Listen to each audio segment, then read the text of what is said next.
Hello and नमस्कार दोस्तों, मेरा नाम है कंवरपाल सिंह और आज हम चर्चा करने वाले हैं बिहार जो एस्टेट है 2023 इसका जो उच्च माध्यमिक है जिसे हम पीजीटी भी कहते हैं, इसके पेपर सेकंड और सब्जेक्ट है हिस्ट्री, उसके सिलेबस के ऊपर आज हम डिस्कस करने वाले हैं। तो चलिए शुरू करते हैं।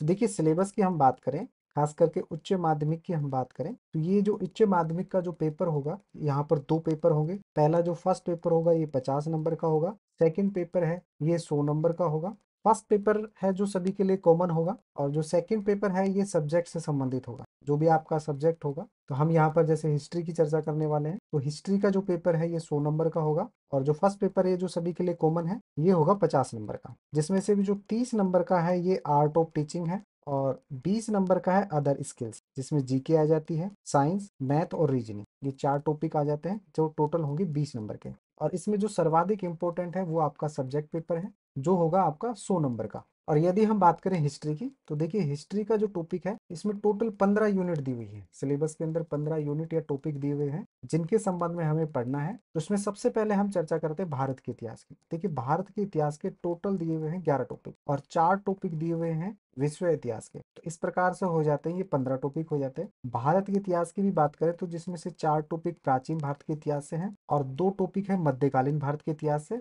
और 5 टॉपिक है आधुनिक भारत के इतिहास से। तो हम प्रत्येक टॉपिक की यहाँ पर हम चर्चा करने वाले हैं।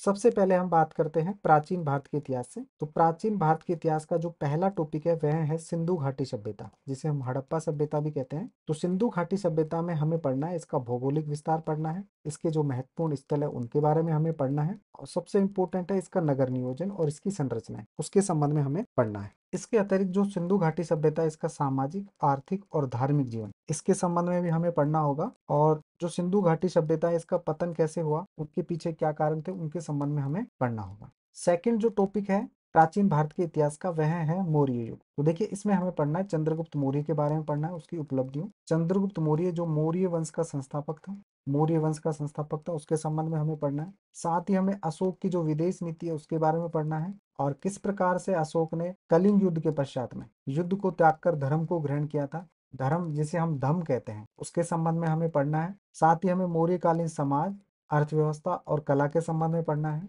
मौर्यकालीन प्रशासन के संबंध में पढ़ना है और सबसे अंत में हमने चर्चा करनी है मौर्य समाज का जो पतन है या विघटन है वो क्यों हुआ और उसके पीछे क्या रीजन थे, उसके संबंध में हमें पढ़ना है।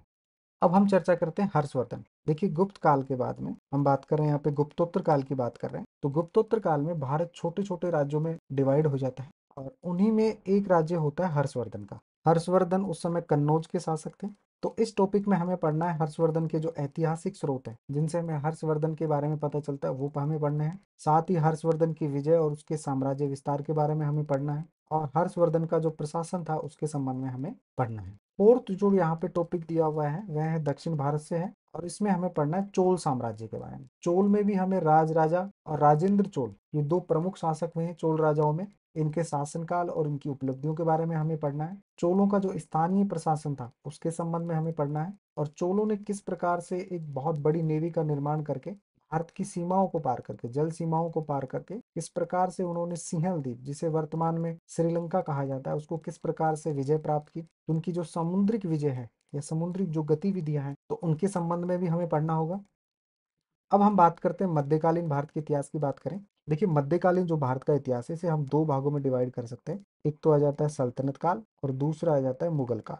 सल्तनत काल है ये 1206 से 1526 तक था और मुगल काल है ये 1526 से 1757 तक माना जाता है। तो यहाँ पर हम जो सल्तनत काल की बात कर रहे हैं, तो सल्तनत काल में भी हमें जो मुख्यतः पढ़ना है ये पढ़ना है 1206 से 1290 के मध्य में, क्योंकि सल्तनत काल में भी टोटल 5 वंश हुए हैं, 5 अलग अलग राजवंशों का शासन रहा है, मुस्लिम राजवंशों का। तो उसमें केवल हमारे जो प्रथम राजवंश था गुलाम वंश, उसके संबंध में हमें चर्चा करनी है और गुलाम वंश के भी दो प्रमुख शासक इल्तुतमिश और बलबन के संबंध में हमें चर्चा करनी है। हम बात करें मुगल काल की बात करें तो मुगल काल में हमें जो फोकस करना है वो करना है अकबर के ऊपर। देखिए, बाबर के पश्चात में मुगल साम्राज्य का जो शासक बना था वो हुमायूं बना था और हुमायूं को शेर शाह सूरी ने पराजित कर दिया था। तो किस प्रकार से मुगल साम्राज्य की पुनः स्थापना हुई, साथ ही मुगल साम्राज्य का विस्तार हमें पढ़ना होगा। अकबर के जो राजपूतों के जो साथ संबंध रहे उनके संबंध में हमें पढ़ना होगा। अकबर की जो धार्मिक नीति है उसके संबंध में हमें पढ़ना होगा। साथ ही जो अकबर को राष्ट्रीय सम्राट के रूप में क्यों माना गया है उसके संबंध में भी हमें पढ़ना होगा।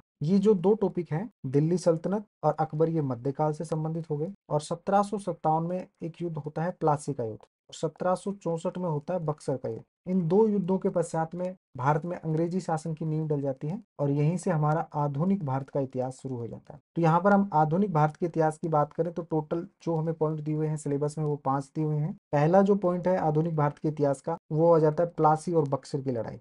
प्लासी की लड़ाई है ये 1757 ईस्वी में हुई थी। इसमें अंग्रेजों ने बंगाल के नवाब को पराजित किया था। बक्सर की जो लड़ाई है ये 1764 ईस्वी में हुई थी। इसमें बंगाल, अवध और दिल्ली तीनों के शासकों को एक साथ अंग्रेजों ने पराजित किया था और यहीं से अंग्रेजी शासन की नींव पड़ गई थी। तो प्लासी और जो बक्सर की लड़ाई है इसकी प्रसिद्धियां, कारण और इसके महत्व के बारे में हमें पढ़ना होगा।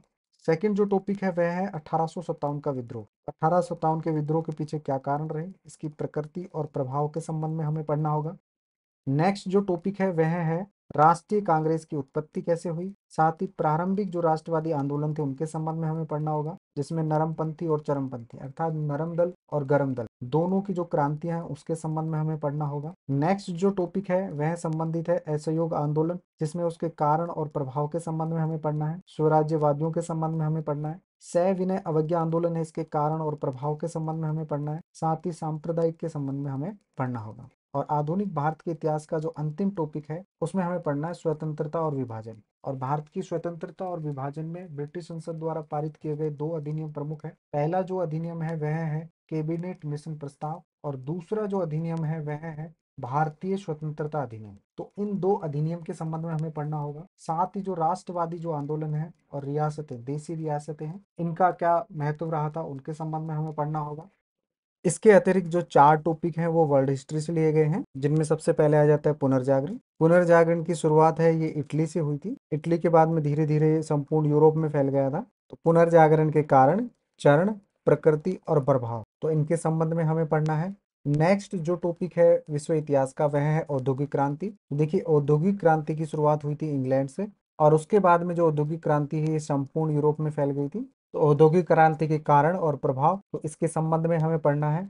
नेक्स्ट जो टॉपिक है विश्व इतिहास का वह है फ्रांसीसी क्रांति जो 1789 में हुई थी। इसके कारण, प्रकृति और महत्व के बारे में हमें पढ़ना है। साथ ही जो नेशनल असेंबली की उपलब्धियां हैं उनके संबंध में हमें पढ़ना है। आतंक के शासन के बारे में हमें पढ़ना है। और जो अंतिम टॉपिक है वर्ल्ड हिस्ट्री का वह है सेकेंड वर्ल्ड वॉर, द्वितीय विश्व युद्ध, तो इसके कारण और प्रभाव के संबंध में हमें पढ़ना है। तो ये हो गया हमारा उच्च माध्यमिक का जो पेपर सेकंड था हिस्ट्री सब्जेक्ट का, सिलेबस डिस्कशन हो गया। और यदि आप EMRS PGT हिस्ट्री से तैयारी कर रहे हैं तो EMRS PGT हिस्ट्री का जो कंप्लीट कोर्स है वो हमने यूट्यूब पे फ्री में अपलोड किया है। इसके 7 to 8 वीडियो अभी तक अपलोड हो चुके हैं, बाकी के वीडियो भी जल्दी ही अपलोड कर दिए जाएंगे। और यदि आपको सिलेबस की PDF चाहिए तो वो आपको हमारे टेलीग्राम चैनल पे मिल जाएगी। और बहुत जल्द हम जो बिहार एस्टेट है 2023, इसका हिस्ट्री का जो सेकंड पेपर है इसको लेकर हम MCQs लेके आने वाले हैं। तो यदि आप PGT हिस्ट्री से तैयारी कर रहे हैं तो हमारे चैनल को लाइक, शेयर और सब्सक्राइब कीजिए। Thank you.